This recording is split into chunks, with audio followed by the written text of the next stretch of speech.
Hi and welcome. I'm Andy Miocha and you're watching A News. Here are the headlines. The proposed ceasefire deal between Ukraine and Russia draws global attention. Beijing, Brussels and Ottawa react to Donald Trump's tariffs on steel and aluminum. The pro-business opposition wins Greenland's election amid Trump's control pledge.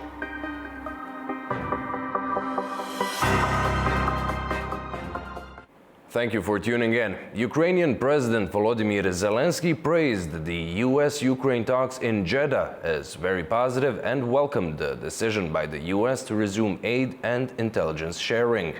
Talking to reporters in Kiev, Zelensky said that Ukraine has always wanted the war to end and pledged his support to the US plan to see this war end as soon as possible. Speaking about red lines, Zelensky said Ukraine will not recognize any territories occupied by the Russians. He was asked on what he expects if Russia rejects the US proposal for a 30-day ceasefire. Strong steps. That is how I understand it. We can count on strong steps. I don't know the details just yet, but we're talking about sanctions and strengthening of Ukraine. The Kremlin says it's waiting for the details of the proposed 30-day ceasefire in Ukraine from the US before taking a position. US Secretary of State Marco Rubio confirmed that Ukraine agreed and said the US will now present the plan to Moscow. Kremlin spokesman Dmitry Peskov said Russia is closely reviewing the proposal, with Washington promising further details through diplomatic channels. He also suggested Moscow could link the ceasefire to demands such as lifting Western sanctions and did not rule out a phone call between presidents of Russia and the US, Vladimir Putin and Donald Trump, if needed.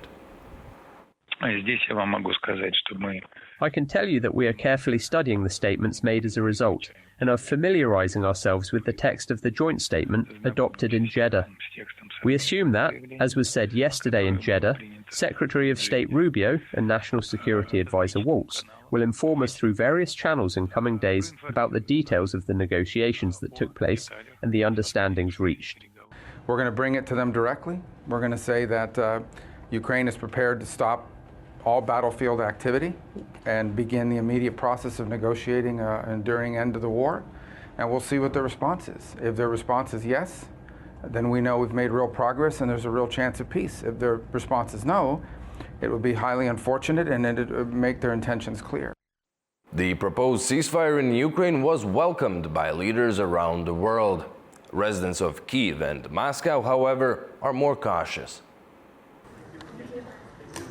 World leaders have reacted to the ceasefire proposal between Ukraine and Russia. European Commission President Ursula von der Leyen welcomed the deal in a post on social media, calling it a step towards lasting peace for Ukraine. French President Emmanuel Macron echoed von der Leyen's remarks and says it's now up to Russia to jump on board. UK Prime Minister Keir Starmer has called the deal a remarkable breakthrough and an important moment for peace in Ukraine. President of Turkey Recep Tayyip Erdogan praised Ukraine's 30-day ceasefire with Russia, hoping for Russia's response. At a press conference, Erdogan shared the stage with Polish Prime Minister Donald Tusk and reiterated Ankara's offer to host future peace talks with Moscow. Meanwhile, residents in Ukraine's capital, Kyiv, are sceptical about reaching a deal with Russia and fear Moscow will use this opportunity to regroup and stockpile on more resources for future attacks. Now, to be honest, I am very doubtful that Putin will agree to the ceasefire. They officially said a few times that they won't stop until they capture Kherson region, Zaporizhzhia region, which is clearly unacceptable for us. Let's imagine myself in Russia's shoes. 30-day ceasefire will allow them to stockpile more drone and missiles, and in 30 days to stage a double attack. Russia wants to have Odessa, Russia wants to have Kharkiv, Russia wants to have Sumy, Russia wants to have entire Ukraine.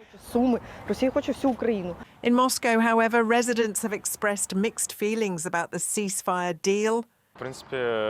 It is always good when somebody stops warfare. But in negotiations, everybody wants to achieve its own goals, to have advantages and to make a deal. I think somebody will have some advantage due to negotiations. But actually, we want a real peace on earth without any wars. I don't know. I can't say anything because it is for authorities to decide. They know better. Nothing depends on us. But we want everything to finish as quick as possible. We want to live peacefully and we want nobody to die. There are so many deaths now. After more than 8 hours of talks with Ukrainian officials in Jeddah, US Secretary of State Marco Rubio said the US would take an offer of a 30-day ceasefire in Ukraine, accepted by Ukrainian officials to Russia. Against the backdrop of diplomatic efforts to end the war, Russian ballistic missile attacks on Ukraine continue. Local officials reported that several people have been killed in the latest strikes on Odessa and Kryvyi Rih. A missile strike killed 2 people and injured at least 9 others in Kryvyi Rih, Volodymyr Zelensky's hometown. Separately, another Russian missile hit the port city of Odessa, killing 4 Syrian citizens and injuring 2 others. The missile also struck a ship carrying grain. 8 other strikes were reported in the Sumy region. The defense ministers of Britain, France, Germany, Italy and Poland met in Paris to discuss support for Ukraine and European defense. The meetings come a day after 34 army chiefs from NATO countries, as well as Japan and Australia, met in Paris for rare talks without their US counterparts. The talks focused on backing Ukraine and providing security guarantees for a future peace deal, including providing potential European peacekeepers.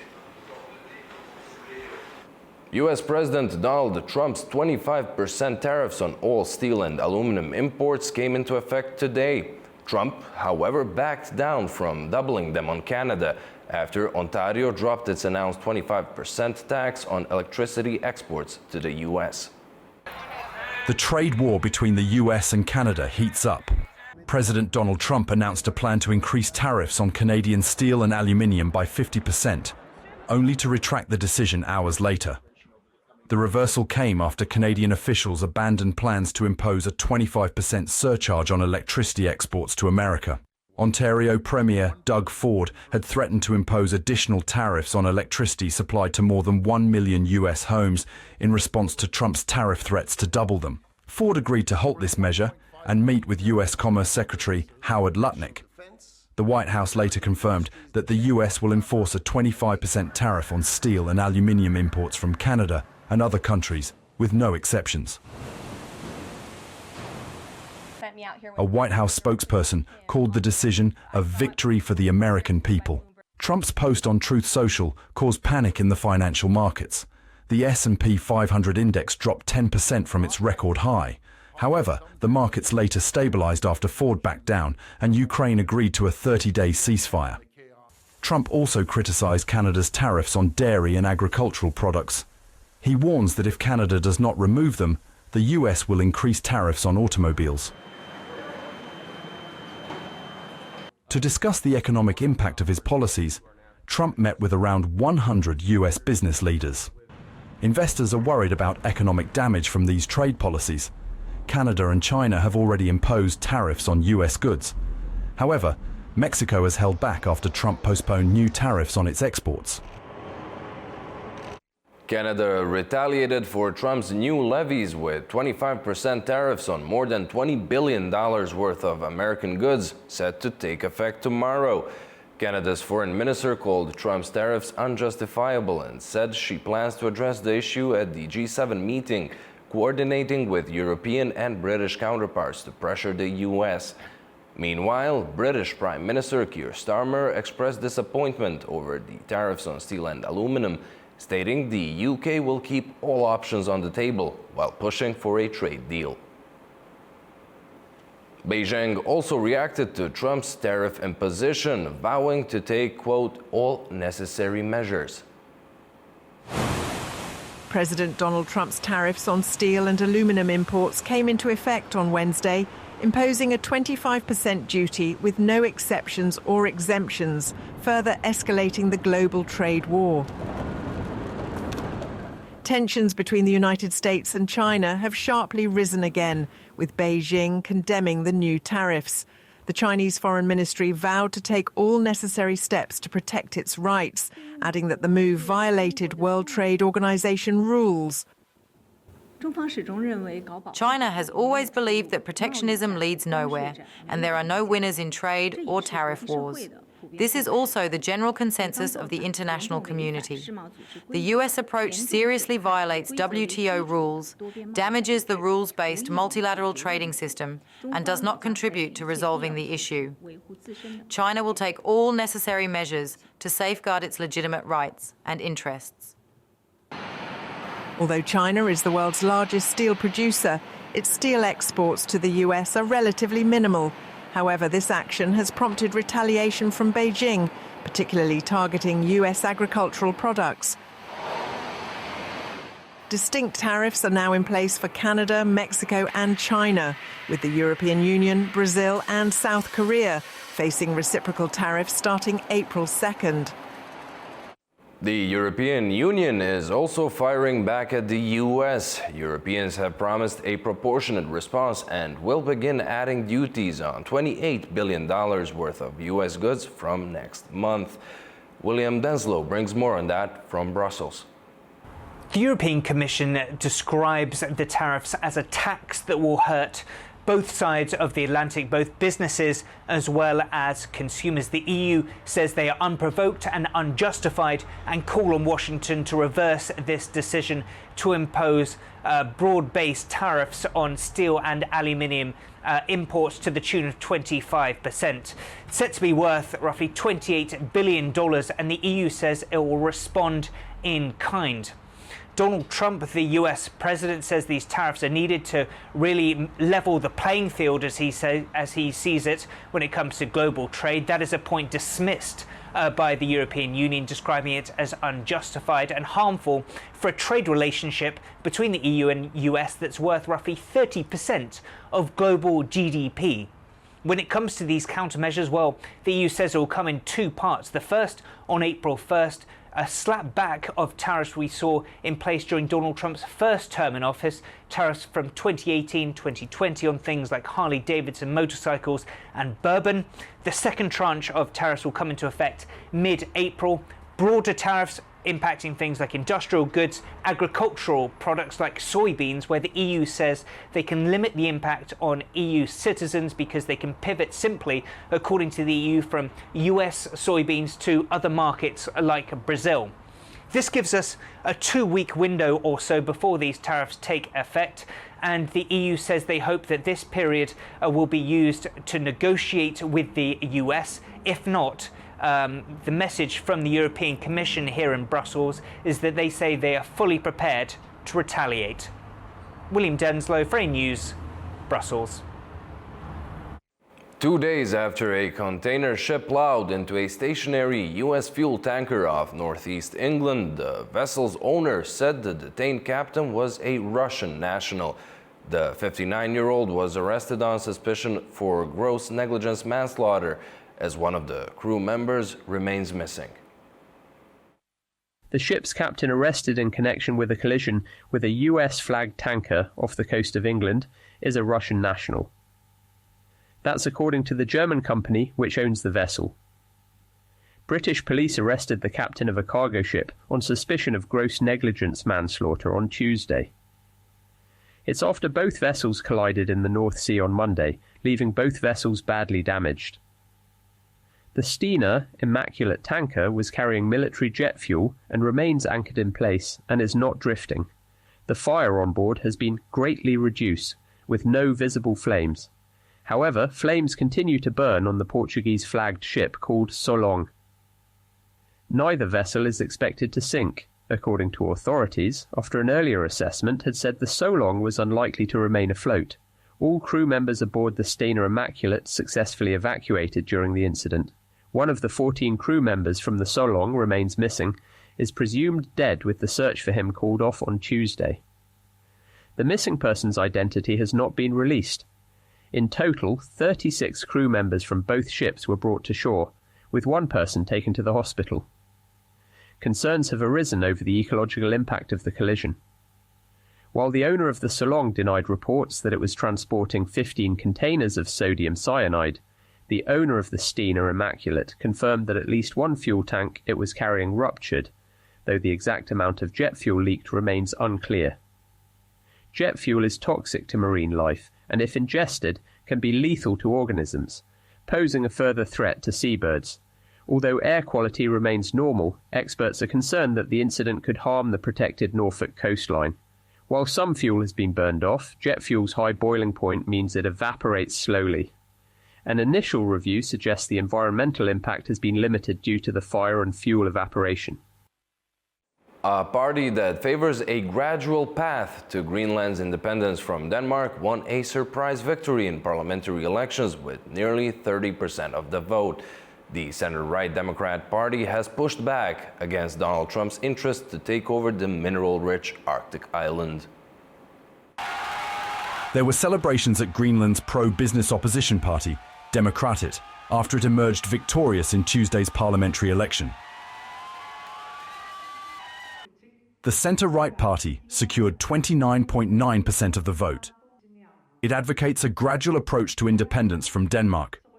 Leader Jens Frederik Nielsen hugged his supporters, who were ecstatic over the results. I'm overwhelmed and I'm very happy. Very happy. Our main focus will be the politics we've been elected for. Then we will have to talk to the other parties where they stand. The opposition left-wing coalition Nalarak Party, which favours a faster independence from Denmark, garnering 24.5% of the vote.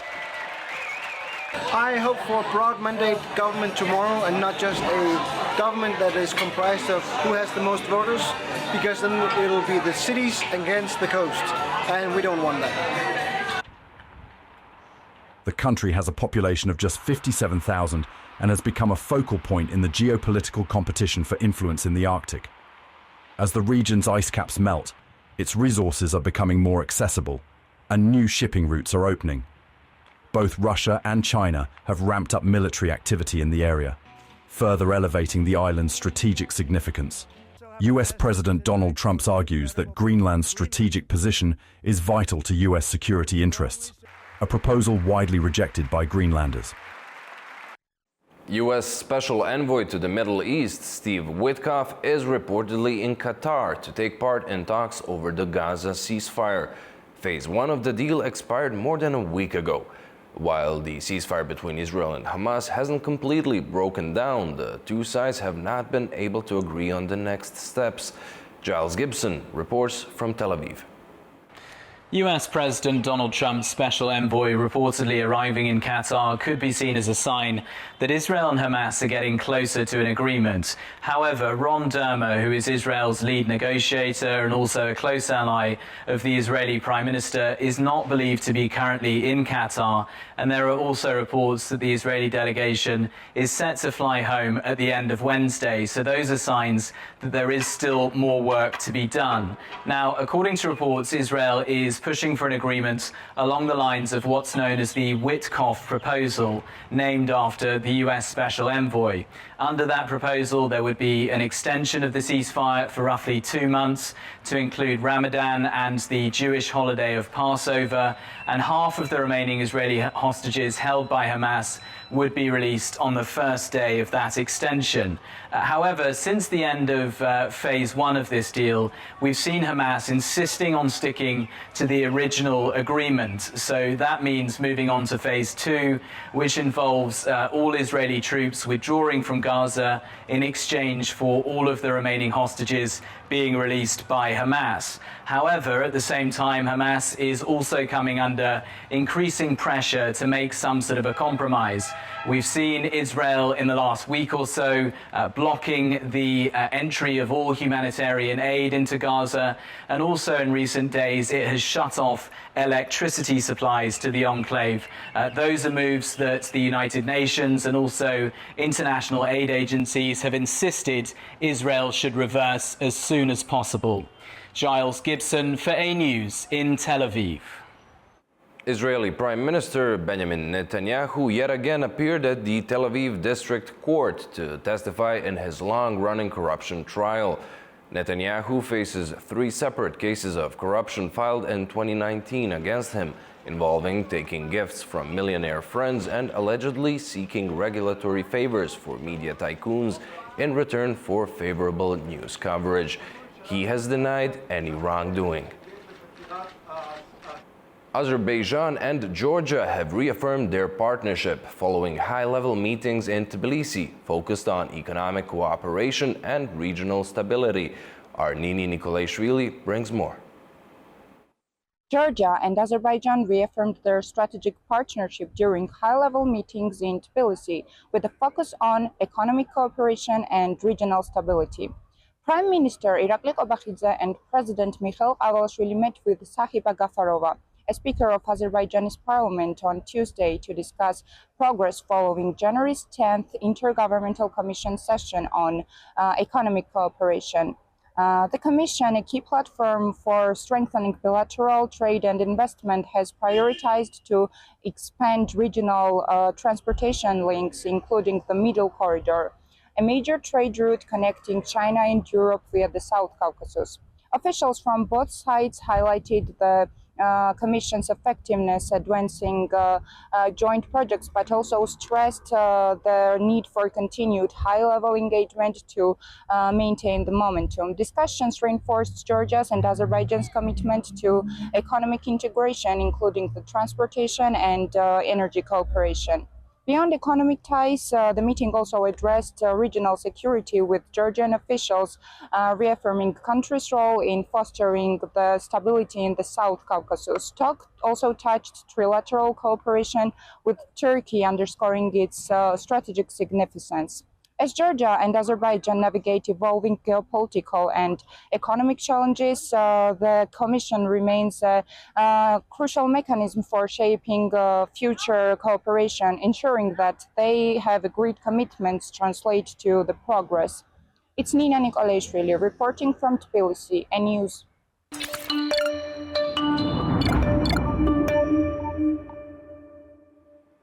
Global leaders, including current and former heads of state, are gathering in Azerbaijan for the Global Baku Forum, which is set to kick off tomorrow, bringing together over 400 guests to discuss pressing global issues.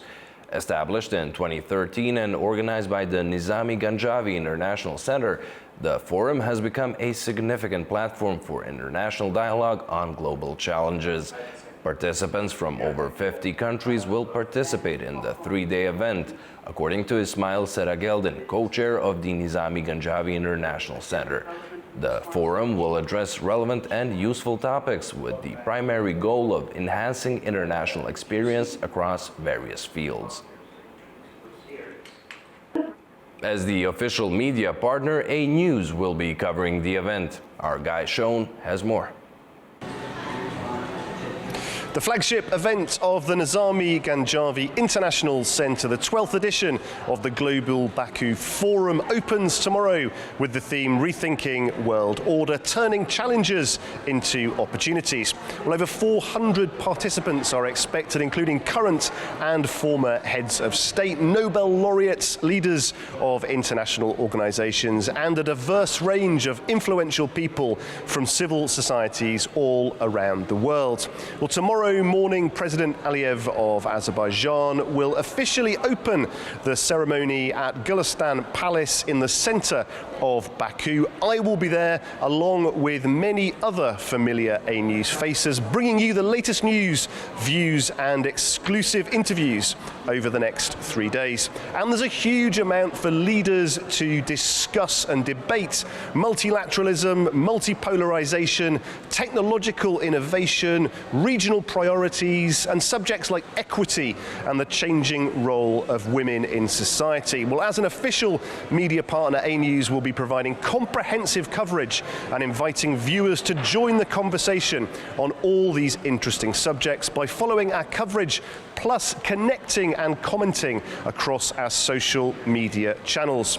So join us bright and early tomorrow as A News kicks off our extensive coverage of the Global Baku Forum. Well, that's all we have for you for now. Thank you for watching, and do stay tuned to A News.